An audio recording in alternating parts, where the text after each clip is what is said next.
ብቁ አካውንታንት እንዴት መሆን እንደሚቻል እነግራችኋለሁ።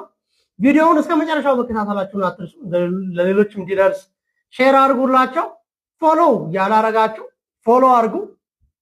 ወደ ቪዲዮው ሳልፍ የመጀመሪያው ብቁ አካውንታንት እንድትሆኑ የሚያደርጋችሁ ነገር አንደርስታንድ ቤዚክ ነው። ቤዚክ የሆኑ የአካውንቲንግ ወይም ደግሞ የሂሳብ መርሆችን መረዳት።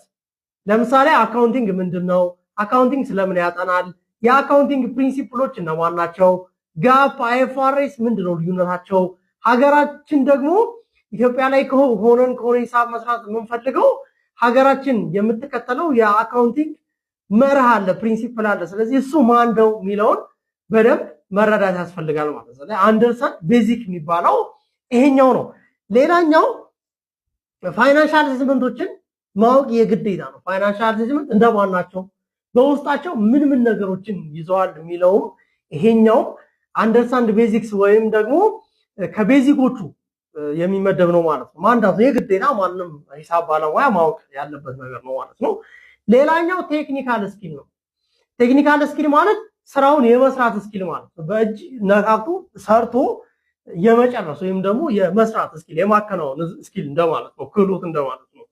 ለምሳሌ የአካውንቲንግ ሶፍትዌሮችን መቻል፣ ኤክሴል ሊሆን ይችላል፣ ፒ3 ኩዊክ ቡክ ሊሆን ይችላል፣ ኤአርፒ ሌሎችም ሶፍትዌሮች አሉ። እነሱን መቻል ቴክኒካል ስኪል የምንለው እነሱን ነው ማለት ነው።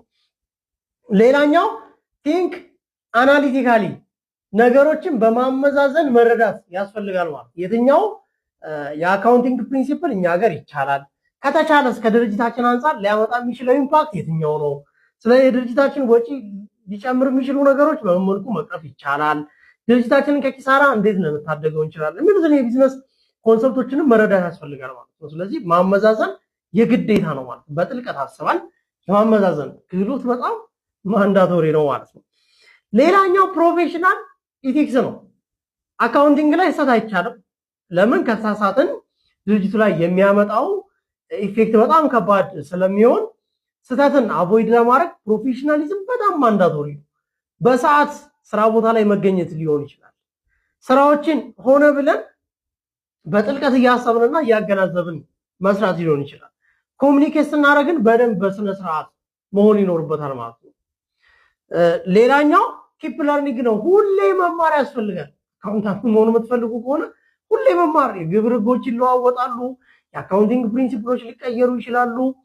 የታክስ ህጎች ይሻሻላሉ፣ አንዳንዶች ደግሞ ይሻራሉ። ስለዚህ ሁሌ ራስን አፕዴት ማድረግ በጣም ማንዳቶሪ ነው ማለት ነው። ኢቭን